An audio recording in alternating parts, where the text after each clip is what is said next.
We meet again. No, I'm gonna say it's No? Okay. Let's just get some questions. Okay. Just do. All right. Let's shorten it as much as we can. No doubt. Yeah, I'll make an opening statement. More meaningful. Come on. Why wouldn't you want to play hard? Okay. Coach Painter wants to just go to questions. So, Chris, right here in front. Chris Hagan, Fox, Indianapolis. I know there's more than one way to skin a cat and get to the Sweet 16, but I saw a graphic posted where Purdue's the only school where all 5 starters are at their original school. Mm-hmm. Do you take any pride in that? What do you think about that? Well, first of all, we're somewhere where there's good high school coaches and there's good players. I think that's probably the number one thing for us is that, there's a lot of guys for here, in the state of Indiana for us to recruit. And if you have a good job, that's normally the case, right? And but we've just stayed the same path as we have before. Like we've taken transfers before, even though we've taken 2 people out of the portal in 4 years, probably the fewest amount in the country. But we still took someone out of the portal that was a big piece for us last year, going to the Final Four, in Lance Jones. And we're gonna get a guy or 2 here in the portal in the spring. So it's just kind of the way in terms of like how you recruit and how you go about things. Probably the fact that we've been able to keep guys sometimes kind of blows your mind because it's hard, right? If you have 13 guys on scholarship to keep everybody happy. But education's always been a part of our equation. So I think when guys maybe don't play as much or don't start or get their minutes or whatever, you really got to think, I'm going to transfer and then go somewhere else and not get a degree at Purdue. And so like the 2 guys that left us last year, I made them a year before tell me if they wanted another year. I wasn't going to wait to the spring and just, be in limbo. So I gave him a couple weeks and said, hey, just let us know. But, Mason got 2 degrees from Purdue. Ethan had already graduated and was working on a master's. So, both of those guys then, had a change of heart after the season that they wanted to play another, but I'd already used those scholarships. So it makes more sense to do your work in the fall than wait till the spring. Just because now you see so many guys out here getting recruited with crazy money being thrown their way. So it'll be interesting to see where we go from here, though, because there's no doubt that we're going to, use the portal. We're just probably not going to use it as much as everybody else. Right here, Zach. Zach Osterman, Indianapolis Star. Matt, this will be, if I'm not mistaken, the first time you've coached against Kelvin since his time at IU. I'm just curious kind of what you remember maybe about those games. I think you played each other 3 times back then, but also maybe just kind of like that time just in the state and the rivalry. You both kind of arrived around the same time, I think you a year before him, but just kind of what you remember about the rivalry. Yeah, they won 2 out of 3. They manhandled us at their place one time. The other time we played at their place, they won again. But the game was closer. We missed some free throws down the stretch. Eric Gordon played well in the game. That's what I remember about that. The other game that we won at home, David Teague had 32. Got a lot of baseline action for David Teague. He made some really tough shots in that game. Carl Landry had a good game. Those were our 2 best players then. So that's kind of what I remember, just from that, just from like the rivalry and everything that like kind of goes into those games. And but yeah. Right here, back in the back. Dustin Schutte, Sports Illustrated, Purdue. Matt, at times this season, guys like Camden and Miles, for lack of a better term, maybe were a little gun shy when they had some open looks, but they didn't seem to have that issue in the first 2 rounds. Just how important is that when you play a team that's so plays so well defensively like Houston? Yeah, Houston is a fabulous all-around team. Number 1 team in the country in defense, but also 3-point percentage, and they have players that come off the bench for them that are great players. And it's one of those things that they're so good defensively. If you don't take that shot, it's kind of like facing a real pitcher in the major leagues, and you get that good first pitch and you take it, you're probably not getting another good pitch. That was a mistake. So when you get shots, you got to take them.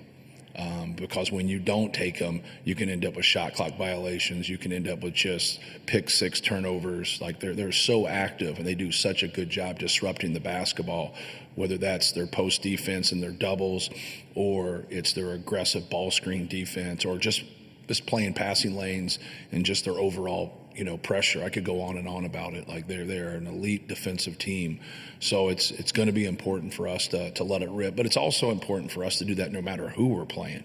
Like you're referencing real stuff there. Like, when the coaching staff and everybody on the team is telling those guys like, hey, you got to take your shots, and then they're pausing or passing them up, like that doesn't help our offense whatsoever. We don't have 5 guys out there creating for us. We have a couple guys creating for us. So it's important to take the ones that come your way. Right here, Bob. Matt, Bob Kravitz, Indy Monthly.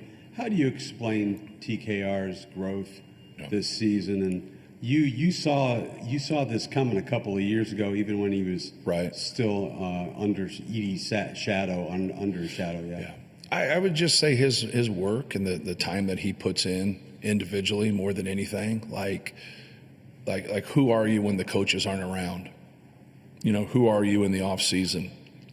And Trey's put a lot of time into it, but just working on his own. Like he's worked on his body. He's a guy that is very unique. He's physical, but yet he's skilled. And I think the number one thing for him, anytime you're a good player and you can score, it normally teaches you how to pass. Because you're getting a lot of attention. Like you should be a good passer, and he's become a really good passer and a really good decision maker, and that's going to be real important in this game. But no, just proud of him for his work. But anytime you put that purposeful work into it, and you know what you're doing and you know how to apply it, you're going to make a big jump. But it's also the opportunity. With Zach leaving, it was a big opportunity for him to step in there. Chris Woodlick, CBS 4. Matt, 1 year ago, you guys were the hunted. At this point of the season, you made it all the way to the championship. This year, obviously very different. Does it feel different? Does it affect things differently with this year's team as opposed to 1 year ago? Yeah, not really. Not really. It's one of those things where every game is tough. Like we were sitting here last year and we had to play Gonzaga in this game, and then we ended up playing, Tennessee. So now being able to play Houston, who had just now this year just played Gonzaga in a very close game. So everybody's, great. Like nobody messed around and ended up in the Sweet 16, right? They had to earn their way here. And if you look at Houston, you could argue that they're the best team in the country, especially after their first 5 games. They lost their, 3 of their 4 games early. The one thing that's so impressive about them is that they've had some injuries and they've had some foul trouble, and they don't skip a beat. They keep going. It's just a great program. He's a great coach. But it's no different than playing Gonzaga last year in the Sweet 16. You could give all the same superlatives to Mark Few and his team and his program, and that was going to be tough. Beating Tennessee was going to be tough. And obviously we were fortunate enough to do that. So yeah, you're comparing 2 different types of toughness, right? Over here. Hey, Matt. Eric Olson of the Associated Press. Just kind of curious about your thoughts on this. It's well documented that all of the teams that are in the Sweet 16 are from power conferences, first time since '85. Do you think that's an anomaly, or do you think that going forward this is going to be the norm? Well, when we sat on a lot of committees, and I've put a lot of time into it, and that was the one thing when the portal kept going and they allowing guys to, it started with the one-time transfer, right? And now you can transfer whenever you want. And we really talked about that, why do we want to go against, everyone's a high school recruit at one point. So now it's taken away from the high school recruit and his opportunities. We didn't want that. And then March Madness, and we've been on the wrong end of this a couple times, the upsets and how valuable the upsets are to the common fan, and how it's created March Madness. Let's not get away from it. It's a big piece of March Madness. So then we're I grew up on Ball State's campus, but I grew up wanting to go to Indiana. And so when kids grow up, they want to go to the elite schools. They want to go to the Power 5 schools, and now those other schools are really good basketball schools. but they also have to be able to grow their product. And now, if we're not going to grow our product as much and we're going to have a different team every single year, Purdue's still going to have players. I don't care who the coach is and what the situation is. Like, you sell out every single one of your games. Our fans are unbelievable. Like, we have the most Big Ten championships. Like, we've had success for a long, long time. Like, you're going to always have players. But now these guys are just getting cherry-picked from the D2s and the low majors and the mid-majors, and cherry-picked from high major to high major. And so now when you look at that, one of the things we talked about in those committees is this going to take away from the value of a low to mid-major program? Because if it's not fair to anybody, it's not fair to them.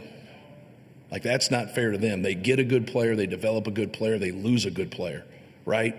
And like, that piece of it, we talked about taking away from high school recruiting, which it has, and we talked about taking away from the low to mid-major programs. Now, time's going to tell, like, how true that is, right? Obviously, it looks like it's trending that way, but we'll see through data. And the other thing that we talked about was, you know, what you want in life is opportunity more than anything. And 99% of all college basketball players are not pros. Like digest that and understand that. Like, these opportunities for these young men and women to take is not just like getting an all-conference plaque on the wall. It's allowing them a better opportunity to have a successful life and have their own family. And not for everybody, right? Like, some people are going to be successful. You know, their dad went to college, their grandfather went to college, their great-grandfather went to college. You could just go on and on and on. Some people come from a single-parent home, some people that didn't go to college, whatever. And if we're just chasing basketball and we're devaluing education, like, what are we really doing here, right? So from a basketball standpoint, I think there's some things that you got to look at, and there's also some things from an educational standpoint, and to make sure that we're doing everything in our power to help them out, because a lot gets talked about. Okay, these guys haven't been paid in the past, but education has also put us in some great positions there, and I understand that, and I don't think there's any coaches that want to get away from that. But I don't like when you have 200, 300, 400, 500 kids put their name in the portal and they had a scholarship and now they don't. Like, what about them?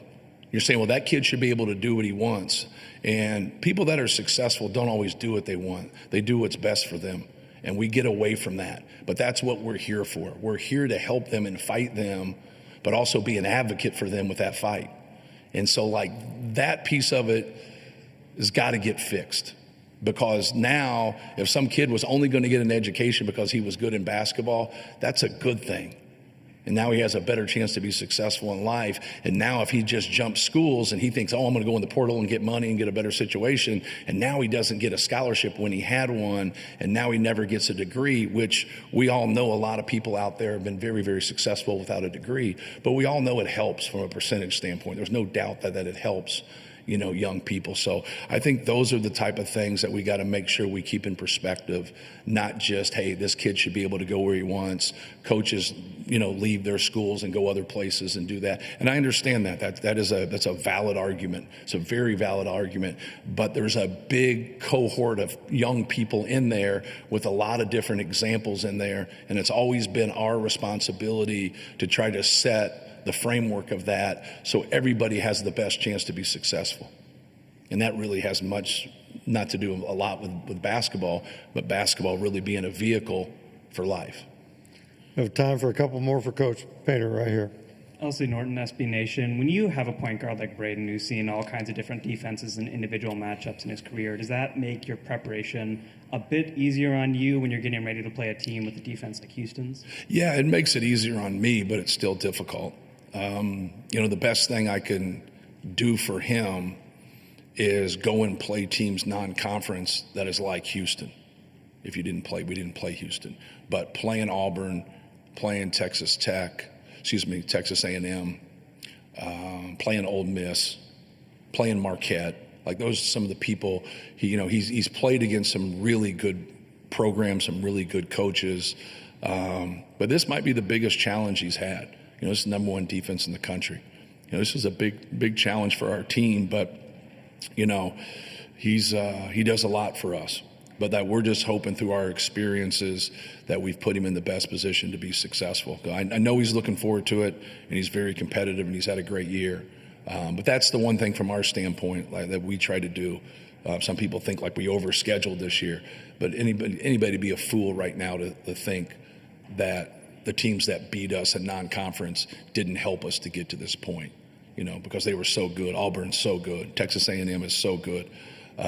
Shaka Smart and like what they do, Chris Beard, like and how they operate, that's difficult to go against. And he's had those experiences. He's been in the Final Four. He's won 2 Big Ten championships. So he's had a lot of different experiences. But with all that being said, Houston's defense could be the best out of all those people I mentioned. Thanks, Matt. Thank you.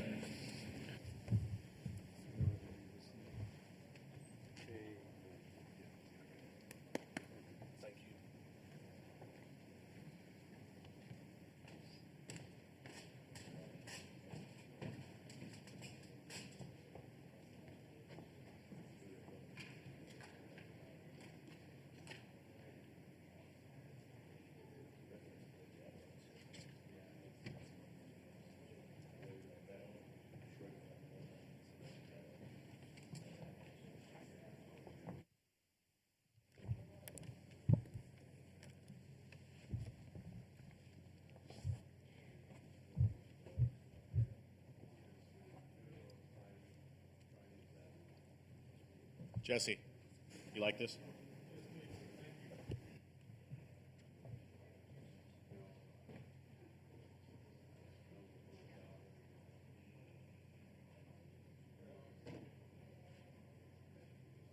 All right, we are being joined by the Purdue student athletes.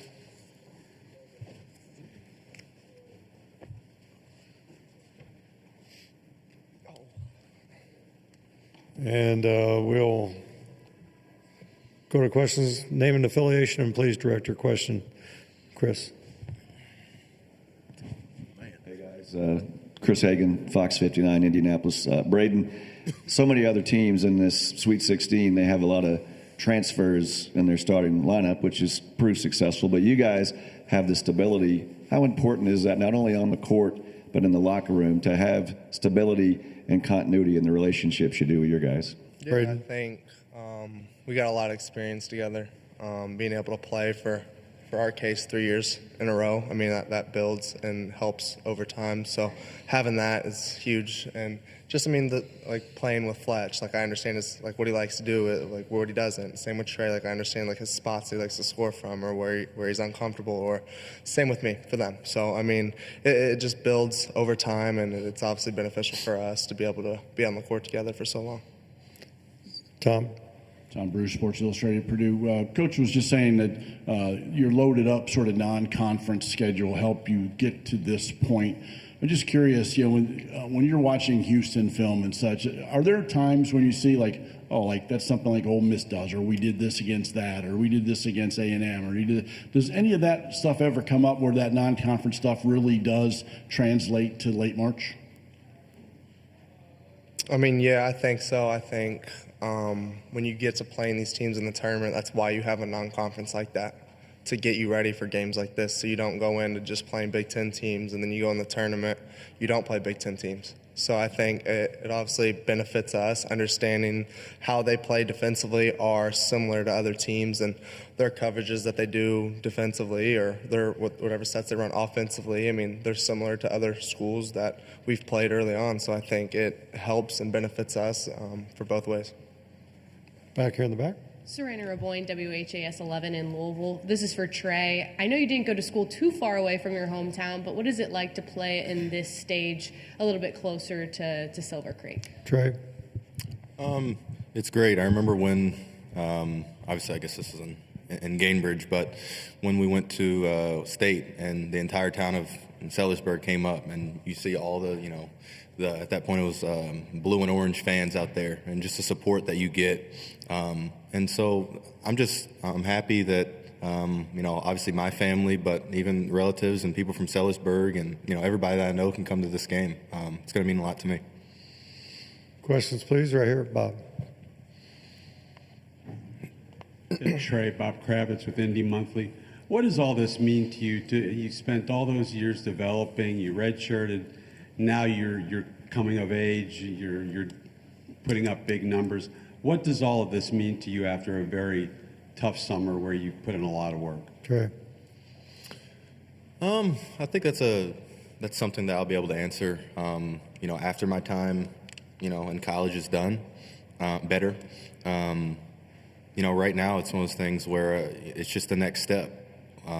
I've always thought of it that way, whether I've, succeeded or failed, it's the next step. You got to go to the next game. You got to, try to help your team win in every way you can. So that's how I've always looked at it. Right here. Dustin Schutte, Sports Illustrated, Purdue. Fletcher, at times this season, guys like Camden and Miles were maybe a little bit gun-shy when they got the ball and had open looks, but the last 2 rounds they were willing and able to knock down some shots. Just how important has that development been these last couple weeks when you play a team as defensively sound as Houston? Fletcher.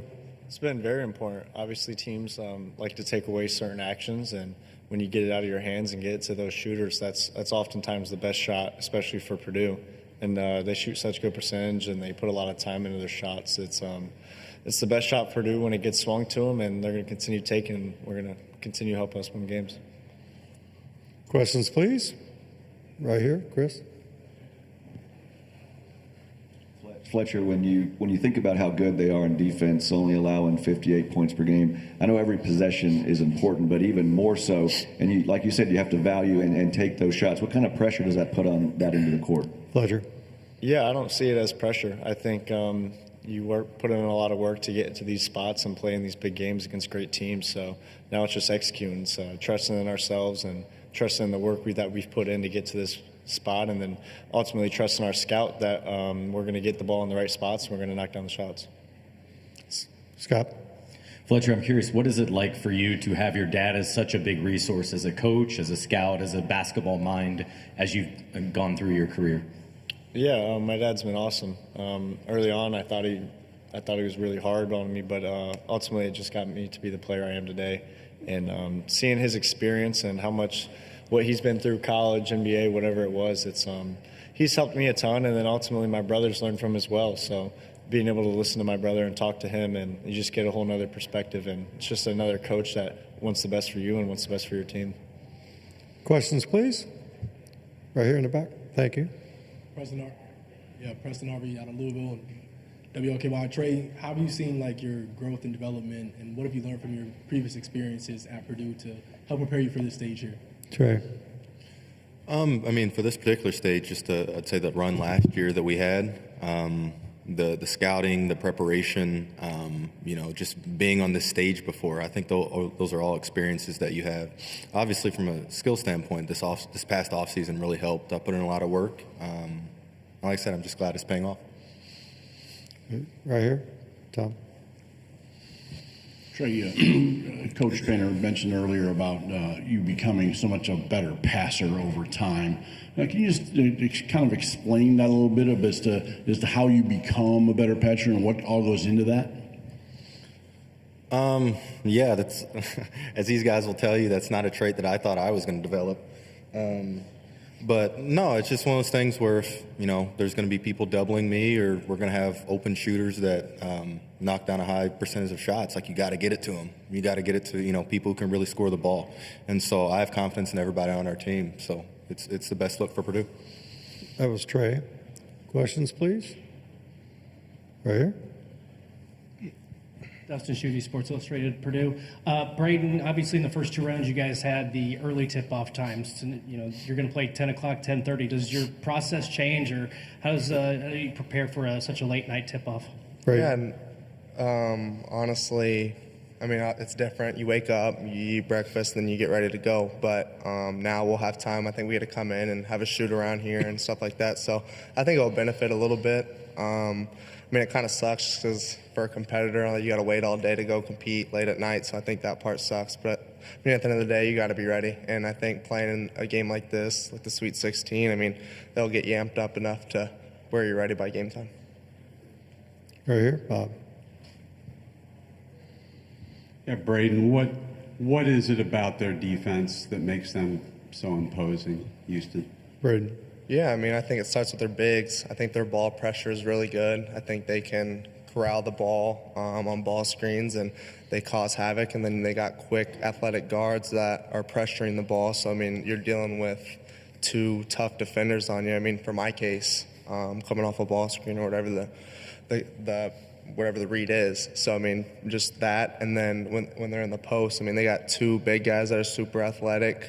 And then they're really good with their traps. So I think just for us, understanding that and just being simple with the ball, I think we'll be fine. Questions, please? All right, saying none. Thanks, fellas.